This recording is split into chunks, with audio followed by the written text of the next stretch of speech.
নমস্কার। আজকের topic occupation charge.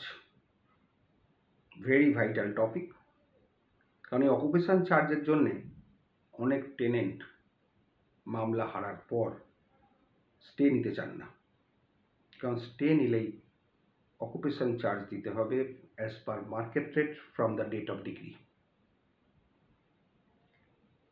এবং এই অকুপেশন চার্জের চালু হয় সুপ্রিম কোর্টের একটি জাজমেন্ট থেকে, আত্মারাম প্রপার্টিজের জাজমেন্ট থেকে অকুপেশন চার্জের কথাটা উঠে এলো। তার আগে কিন্তু স্টে চাইলে অকুপেশন চার্জ দিতে হতো না। প্রথম সুপ্রিম কোর্ট আত্মারাম প্রপার্টিজের মামলায় অকুপেশন চার্জ কথাটা চালু করেন as per market rate. Occupation charge as per market rate বলতে বোঝায় আপনাকে রেজিস্ট্রি অফিস থেকে বা কোনো রকমের প্রপার্টির ভ্যালুয়েশন বার করতে হবে। বিভিন্ন সাইট আছে, ভ্যালুয়েশন বার করে কোর্টের কাছে দিতে হবে, কোর্ট ঠিক করবে কতটা পাবেন। এবং এই অকুপেশন চার্জটা অনেক সময় প্লেন্টিফকে রেসপন্ডেন্টকে ডাইরেক্ট হাতে দেওয়া হয় অথবা কোর্টে জমা করা হয়, দুরকমভাবে হয়। অকুপেশন চার্জ দেওয়ার একটাই উদ্দেশ্য যে একটা কোর্টে টেনেন্ট বা ডিফেন্ডেন্ট হেরে গেছেন, তার কন্ট্রাক্ট শেষ, কন্ট্রাকচুয়াল রেন্ট আর হবে না যেটা কন্ট্রাক্টে লেখা ছিল। এখন মার্কেট যেহেতু তিনি স্টে মুভ করছেন একটা ভ্যালিড ডিগ্রির এগেনস্টে, সুতরাং তাকে অকুপেশন চার্জ দিতে হবে, নাহলে স্টে পাবেন না, অ্যাপিলটা পেন্ডিং থাকবে। সেখানে ল্যান্ডলর্ডের রাইট আছে, যেহেতু কোনো স্টে নেই, এক্সিকিউশন করে দেওয়ার, বেলিক পুলিশ নিয়ে দখল করে নেবার। অ্যাপিল পেন্ডিং থাকলে কিন্তু, শুধুমাত্র অ্যাপিল পেন্ডিং থাকলে, স্টের না থাকলে, তাহলে এক্সিকিউশন প্রসিড করার কোনো বাধা নেই, বেলিক পুলিশ গিয়ে জায়গা দখল করে দেওয়ার কোনো বাধা নেই। সুতরাং অকুপেশন চার্জটা টেনেন্টরা ভয় চান না, এবং অনেক ক্ষেত্রে দেখেছি ল্যান্ডলর্ডরা বেলিক পুলিশ দিয়ে, যেরকম প্রসিডিওর্স আছে, বেলিক দরখাস্ত করেন, বেলিক যদি না পারেন বেলিক লিখে দেন যে আমার দ্বারা সম্ভব নয় পুলিশ হেল্প ছাড়া, তখন পুলিশ হেল্পের দরখাস্ত করা হয়, পুলিশ হেল্প দিয়ে বহু ঘর খালি হয়েছে। এখন কিন্তু ল্যান্ডলর্ডদের অনেক ফেভার, আগে যেটা ছিল না। ল্যান্ডলর্ডদের কিন্তু অনেক ফেভার, তার কারণই হচ্ছে বাড়িটা ল্যান্ডলর্ডের, সে ভাড়া দিয়েছে। বুঝতে হবে ঘটনাগুলো, সে ভাড়া দিয়েছে, কিন্তু তার মানে এই নয় যে পুরোপুরি দিয়ে দিয়েছে, তা তো সেলই করে দিতে পারতো। তাহলে সেল আর টেনেন্সির মধ্যে পার্থক্যটা কোথায়? টেনেন্টরা বোঝে যে নিজের স্বার্থটা, কিন্তু কোনোদিন এটা ভাবেনি তিনি যদি ল্যান্ডলর্ড হতেন, তার বাড়ি যদি ওই ল্যান্ডলর্ড টেনেন্ট হিসেবে থাকতো, তাহলে তিনি কী করতেন। বাড়িটা যার নিজের, তার ভোগ করার অধিকার 100% আছে, রাইট টু প্রপার্টি। এবার টেনেন্ট যদি বলে আমার কনস্টিটিউশনাল রাইট টু প্রপার্টি, খাটবে না কিন্তু। টেনেন্ট মানেই for the time being you have got the right, some right against rent. তারা তো কিনে নিতে পারতো, তারা তো আর অসুবিধে ছিল না। যাই হোক, এবার কি হলো, যে অকুপেশন চার্জটা দেয়া হয় from the date of decree থেকে, প্রচুর টাকা হয়ে যায়।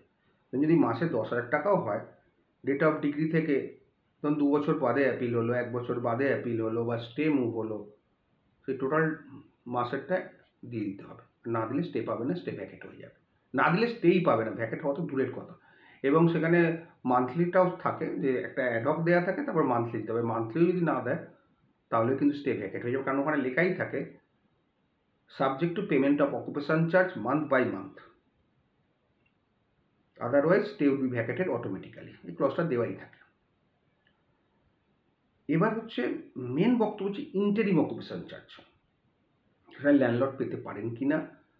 দেখুন, ইন্টারিম অকুপেশন চার্জের মুশকিলটা হচ্ছে, এখানে দু জায়গায় দুরকম জাজমেন্ট আছে।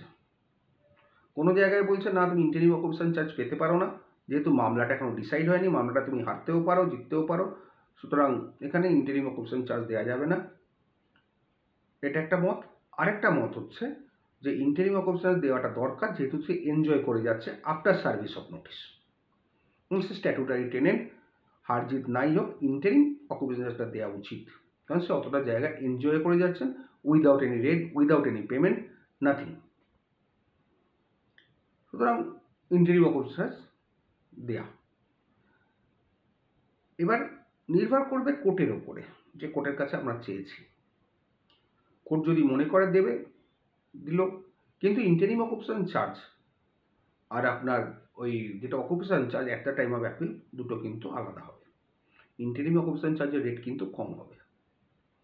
সেটা সাধারণত যদি রেন্ট থাকে অনেক সময় কন্ট্রাকচুয়াল রেন্ট অনুযায়ী হয় বা সামান্য কিছু বেশি হয়, খুব হাইফাই হেরফের হয় না interim occupation charge, market rate অনুযায়ী সাধারণত হয় না। সাধারণত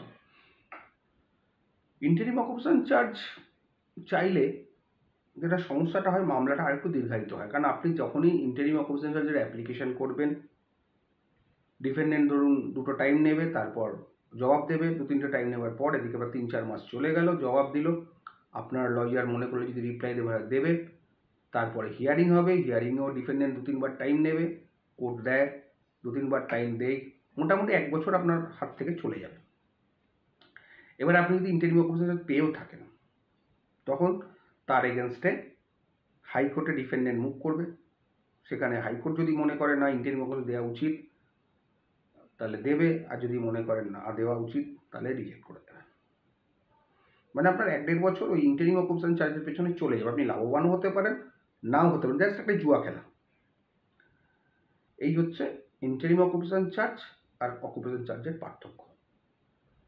তবে আমার মতে বলে ইন্টারিম অকুপেশন চার্জটা চেয়ে নেওয়াই ভালো, দেখা যাক না কতটা দেয়। কারণ দেখুন, মামলা 1-1.5 বছর এমনিও ডিলে হয়, তার থেকে কিছু পে ডিলে হওয়াটাই ভালো। এবার কোয়ান্টামটা সেটা কিন্তু কোর্ট ঠিক করবে, বারবার বলে দিচ্ছে, এখানে কিন্তু মার্কেট রেট অনুযায়ী খুব বেশি কিছু পাবেন না, চেষ্টা করতে পারেন এই পর্যন্ত। আর অকুপেশন চার্জ নিয়ে খুব যে মানে আশা আছে, নেই বলাটাও ভুল, আবার থাকা বলাটাও ভুল, কারণ জাজমেন্টগুলো বিভিন্ন টাইপের বিভিন্ন সময় হয়েছে। চেষ্টা করুন, চেষ্টা করতে কোনো দোষ নেই। হ্যাঁ, আরেকটা জিনিস বলতে ভুলে গেলাম, যদি অকুপেশন চার্জের অর্ডার হওয়া সত্ত্বেও, ইন্টারিম অকুপেশন চার্জের অর্ডার হওয়া সত্ত্বেও ডিফেন্ডেন্ট অকুপেশন চার্জ জমা না দেয় বা প্লেন্টিফকে না দেয়, সেক্ষেত্রে কী হবে? সেক্ষেত্রে আরেকটা অ্যাপ্লিকেশান করতে হবে ডিফেন্স অ্যাকাউন্টের, non compliance of the courts order. যে কোর্ট অর্ডার দিয়েছে অকুপেশন চার্জ দেবার, ওরা সেই অর্ডার চ্যালেঞ্জ করেনি হায়ার ফোরামে, অর্ডারটা বাইন্ডিং অন দেম, তা সত্ত্বেও ওরা দিচ্ছে না কোর্টের অর্ডার, সুতরাং ডিফেন্স টাক আউট করে দাও। Non compliance of the courts order, এই গ্রাউন্ডে ওর ডিফেন্স যদি একবার স্ট্রাক আউট হয়ে যায়, তাহলে আপনাকে আপনার প্লেন্টের অনুযায়ী ক্রস করতে পারবে ল্যান্ডলর্ডকে, প্লেন্টিফকে, কিন্তু ডিফেন্ডেন্ট নিজের সাক্ষীটা দিতে পারবে না, ডিফেন্সটা দিতে পারবে না, কিন্তু ক্রস করতে পারবে সব পয়েন্টে। সেক্ষেত্রেও কিন্তু প্লেন্টিফে জেতার সম্ভাবনা পুরোদস্তুর আছে। আজকে এই পর্যন্ত, আশা করি বুঝতে পারলেন লং ভিডিওটা। ভালো থাকবেন।